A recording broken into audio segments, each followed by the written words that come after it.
বইমেলার আরো খবর জানবো। বইমেলায় আছেন সহকর্মী রিশাদ হাসান, সরাসরি যুক্ত হচ্ছি তার সাথে। রিশাদ, বইমেলায় আজকে চিত্র জানাবেন, বিশেষ করে শিশু কিশোরদের ভিড় কতটা দেখছেন? নামিরা, আপনাকে ধন্যবাদ। আপনি ঠিক যেমনটি জানেন যে আসলে ক্ষুদে পাঠকদের সময় চলছে, এই সময়টা 11টা থেকে শুরু হয়েছে এবং এই শিশু প্রহর চলবে বেলা 1টা পর্যন্ত, অর্থাৎ আর কিছুক্ষণের মধ্যে কিন্তু এই শিশু প্রহর শেষ হতে যাচ্ছে।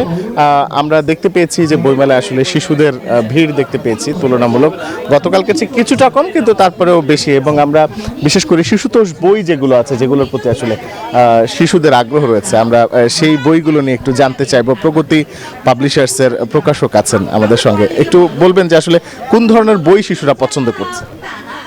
মানে শিশুদের তো পছন্দের শেষ নাই, তারপরে শিশুদের মানে চাহিদা অনুযায়ী, পছন্দ অনুযায়ী আমরা মানে আমাদের একটা কমিটি আছে, সবাই মিলে আমরা মানে বাচ্চাদের মানসিকতা যাচাই করে কী ধরনের বই পছন্দ করে আমরা করছি যে বাচ্চারা গতানুগতিক যে বই আছে ওগুলো বাচ্চারা এখন আর অত পছন্দ করছে না।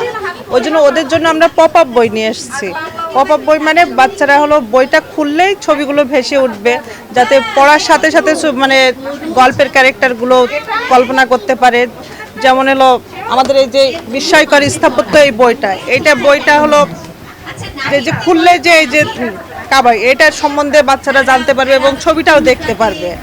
এই যে পিরামিড, মানে এই বই পড়ার সাথে সাথে সমস্ত জিনিসটা ওরা নিজেদের মতো করে কল্পনাও করবে এবং পড়বেও। জি, অনেক অনেক ধন্যবাদ। আমরা কথা বলছিলাম প্রকাশকদের সঙ্গে এবং বইমেলার যে শিশু প্রহর আর কিছুক্ষণের মধ্যেই শেষ হচ্ছে। ছিল পাপেট শো, ছিল বায়োস্কোপ সহ আরো নানা আয়োজন। এই ছিল আমার কাছে এখান থেকে সর্বশেষ। রুবা, ফিরে যাচ্ছে আপনার কাছে স্টুডিওতে। রিশাদ, আপনাকে ধন্যবাদ। বিকাশ পেমেন্টে 10,000 টাকার বেশি অফার। শপিং চলছে তো।